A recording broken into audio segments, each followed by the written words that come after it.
Hi అండి, welcome back to our channel Sudha tutorial. So మన ఛానల్లో వచ్చేసి వెటర్నరీకి సంబంధించి మోడల్ పేపర్స్ అనేవి సిలబస్ వైజ్గా ప్రిపేర్ చేసి ఇవ్వడం జరుగుతుంది. ఇంట్రెస్ట్ ఉన్న వాళ్ళు ఒకసారి చూసుకోండి. అలాగే కొత్తగా ఎవరైనా చూస్తున్నట్టయితే మన ఛానల్ని సబ్స్క్రైబ్ చేసుకోండి. సో వీడియో నచ్చితే కనుక లైక్ చేయండి, ఫ్రెండ్స్కి షేర్ చేయండి. సో సిలబస్ వైజ్గా ప్రతి ఒక్క టాపిక్ను కవర్ చేయడం జరుగుతుంది. సేమ్ ఇలాగే మోడల్ పేపర్స్గా మేము ఇవ్వడం జరుగుతుంది. కొంతమంది అడుగుతున్నారు పీడిఎఫ్ ఆప్షన్ ఉందా అని. పీడిఎఫ్ అయితే అవకాశం ఉందండి. సో ఇంకా కొన్ని చేసిన తర్వాత, అంటే సిలబస్ వైజ్గా ఇంకా కొన్ని మోడల్ పేపర్ చేసిన తర్వాత పీడిఎఫ్ గ్రూప్ అయితే ఉంది. సో ఇంట్రెస్ట్ ఉన్న వాళ్ళు అందులో యాడ్ అయితే పీడిఎఫ్ అనేది ఇవ్వడం జరుగుతుంది. సో ఇందులో ఈరోజు వచ్చేసి పెట్ అండ్ జూకి సంబంధించి పెంపుడు జంతువులు ఈ టాపిక్కి సంబంధించి కొన్ని బిట్స్ అయితే చూద్దాము. సో అందులో ఫస్ట్ది వచ్చేసి మీకు ఆన్సర్ అనేది ఇలా హైలైట్ చేయడం జరిగింది, ఒకసారి చూసుకోండి. కుక్క యొక్క తోకను కత్తిరించుట ప్రక్రియను ఏమంటారు? కుక్క యొక్క తోకను కత్తిరించే ప్రక్రియను డాకింగ్ అంటారు. నెక్స్ట్, కుక్కలలో ఈనుటను ఏమంటారు? కుక్కలలో ఈనుటను ఏమంటారు? నెక్స్ట్ వచ్చేసి మూడోది, కుక్క యొక్క గర్భధారణ కాలము ఎన్ని రోజులు? కుక్క యొక్క గర్భధారణ కాలం వచ్చేసి 60 రోజులు. నెక్స్ట్, పిల్లులను ప్రజలు వేటి కొరకు పెంచుదురు? పిల్లులను ప్రజలు వేటి కొరకు పెంచుకుంటారంటే ఫ్యాన్సీ కొరకు, అలాగే ఎలుకల నివారణ కొరకు. ఎలుకలు లేకుండా ఉండడానికి ఫ్యాన్సీ కొరకు పిల్లులను ప్రజలు పెంచుకోవడం అనేది జరుగుతుంది. నెక్స్ట్ వచ్చేసి ఐదవది, పిల్లులలో ఋతుచక్రం ఎన్ని రోజులు? పిల్లులలో ఋతుచక్రం వచ్చేసి 15 నుంచి 21 రోజులు. నెక్స్ట్, ఏనుగుల యొక్క వయస్సును దేనిని బట్టి నిర్ధారించవచ్చు? ఏనుగుల యొక్క వయస్సును మోలార్ టీత్ లైన్స్ని బట్టి నిర్ధారించవచ్చు. నెక్స్ట్, ఏనుగులు సుమారు ఎన్ని కేజీల బరువు లాగగలవు? ఏనుగులు సుమారు 500 నుంచి 550 కేజీల బరువును లాగగలవు. నెక్స్ట్, కుందేళ్లలో కాక్సిడియా వ్యాధి ఏ పరాన్నజీవి వలన వస్తుంది? కుందేళ్లలో కాక్సిడియా అనే వ్యాధి ప్రోటోజోవా అనే పరాన్నజీవి వలన వస్తుంది.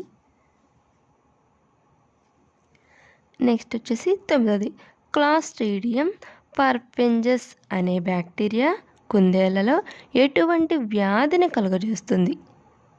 క్లాస్ట్రీడియం పర్ఫెంజస్ అనే బ్యాక్టీరియా కుందేళ్లలో ఎంట్రోటాక్సిమియా అనే వ్యాధిని కలుగజేస్తుంది. ఎంట్రోటాక్సిమియా అనే వ్యాధిని కలుగజేస్తుంది. నెక్స్ట్, ఏ వ్యాధిని గుర్తించడానికి స్ఫోటం వంటివి పరీక్షించడం వలన గుర్తించవచ్చు? అంటే ఏ వ్యాధిని మనం తెలుసుకోవడానికి స్ఫోటం టెస్ట్ను చేస్తారు. ట్యూబర్క్లోసిస్ టెస్ట్ చేయడానికి స్ఫోటం వంటివి టెస్ట్ చేయడం జరుగుతుంది. స్ఫోటం తీసుకోవడం అనేది జరుగుతుంది, అది కూడా ట్యూబర్క్లోసిస్ టెస్ట్కి. నెక్స్ట్ వచ్చేసి 11వది, ఏ వ్యాధి వలన ముఖ్యంగా రీప్రొడక్టివ్ సిస్టమ్ పాడవుతుంది? బ్రుసెల్లోసిస్ అనే వ్యాధి వలన ముఖ్యంగా రీప్రొడక్టివ్ సిస్టమ్ అనేది పాడవుతుంది జంతువులలో. నెక్స్ట్, ఏనుగులలో సాధారణ రెక్టల్ టెంపరేచర్ ఎన్ని డిగ్రీలు ఉంటుంది? ఏనుగులలో సాధారణంగా రెక్టల్ టెంపరేచర్ వచ్చేసి 96.6 డిగ్రీల ఫారెన్హీట్ అనేది ఏనుగులలో టెంపరేచర్, అంటే 96.6 డిగ్రీల ఫారెన్హీట్ ఉంటుంది. నెక్స్ట్, పిల్లుల జాతులను వేటి ఆధారంగా వర్గీకరింతురు?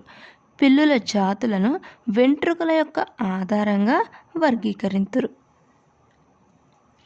నెక్స్ట్, బాహ్య పరాన్నజీవులను సంక్రమించకుండా కుక్కలలో ఏం చేస్తారు? బాహ్యపరాన్న జీవులు సంక్రమించకుండా కుక్కలలో గ్రూమింగ్ అనేది చేయడం జరుగుతుంది. ఆన్సర్ వచ్చేసి గ్రూమింగ్. నెక్స్ట్ క్వశ్చన్, గ్రూమింగ్ను రోజుకు ఒక్కసారి ఎన్ని నిమిషాలు చేయాలి? గ్రూమ్ను రోజుకు ఒక్కసారి వచ్చేసి 5 నుంచి 15 నిమిషాలు చేయాలి. నెక్స్ట్, సాధారణంగా కుందేలకు వచ్చే వ్యాధులలో ముఖ్యమైనవి ఏవి? సాధారణంగా కుందేలకు వచ్చే వ్యాధులలో ముఖ్యమైనవి వచ్చేసి న్యూమోనియా, కాక్సిడియోసిస్ అనే ఈ రెండు కూడా కుందేలకు సాధారణంగా వచ్చే వ్యాధులు. నెక్స్ట్, పెరిగే కుందేళ్ళ యొక్క గూళ్ళ సైజ్ ఎన్ని అడుగులు ఉండాలి? పెరిగే కుందేళ్ళ యొక్క గోళ్ళ సైజ్ అనేది 1:0.75 అడుగులు ఉండాలి. నెక్స్ట్, కుక్కలలో ఏజ్ ఆఫ్ ప్యూబర్టీ ఎన్ని మాసాలు ఉంటుంది? కుక్కలలో ఏజ్ ఆఫ్ ప్యూబర్టీ అనేది 2 నుంచి 8 మాసాలు ఉంటుంది. నెక్స్ట్, పులి యొక్క మెచ్యూరిటీ వయసు ఎంత? పులి యొక్క మెచ్యూరిటీ వయసు వచ్చేసి 3 సంవత్సరాలు. నెక్స్ట్, చిరుత పులుల యొక్క జెస్టేషన్ పీరియడ్ ఎన్ని రోజులు? చిరుత పులుల యొక్క జెస్టేషన్ పీరియడ్ వచ్చేసి 100 రోజులు. ఫ్రెండ్స్, ఇవి వచ్చేసి పెట్ అండ్ జూ పెంపుడు జంతువుల నుంచి ఇంపార్టెంట్ బిట్స్. సో సిలబస్ వైజ్గా బిట్స్ ప్రిపేర్ చేయడం అనేది జరుగుతుంది. ఇంట్రెస్ట్ ఉన్న వాళ్ళు ఛానల్ని సబ్స్క్రైబ్ చేసుకొని ఫాలో అవ్వండి. అలాగే కొంతమంది న్యూగా నోటిఫికేషన్ ఎప్పుడు వస్తుంది అని అడుగుతున్నారు. న్యూగా నోటిఫికేషన్ అయితే కమింగ్ ఇయర్లో వచ్చే అవకాశం ఏపీలో అయితే ఉంది. అలాగే తెలంగాణలో వచ్చేసి ఆల్రెడీ నోటిఫికేషన్ సంబంధించి ఏమేం పోస్టులు ఖాళీగా ఉన్నాయి, ఎన్ని పోస్టులు ఉన్నాయి అనేది కూడా క్లియర్గా వాళ్ళు మనకు ఇవ్వడం జరిగింది. ఆల్రెడీ దాని గురించి ఒక వీడియో చేయడం అయితే జరిగింది, ఒకసారి చూసుకోండి. అలాగే ఏపీకి సంబంధించి కూడా నోటిఫికేషన్ అనేది కూడా రావడం జరుగుతుంది. సో ముందుగా ఎవరైనా ప్రిపేర్ అవ్వాలి అనుకుంటే ఛానల్ సబ్స్క్రైబ్ చేసుకొని ఫాలో అవ్వండి. అలాగే ప్లేలిస్ట్లో సిలబస్ వైజ్గా పెట్టమని కొంతమంది అడిగారండి. సో ఎప్పటికప్పుడు చేసినవి ప్లేలిస్ట్లో అప్లోడ్ చేస్తాము, ఒకసారి చూసుకోండి. అంతకుముందు కూడా మన దగ్గర మోడల్ పేపర్స్ ఉన్నాయి. వన్స్ మీరు సబ్స్క్రైబ్ చేసుకోగానే అవి కూడా మీకు ఆటోమేటిక్గా విజిబుల్ అవుతాయి, ఒకసారి చూడండి. Thank you.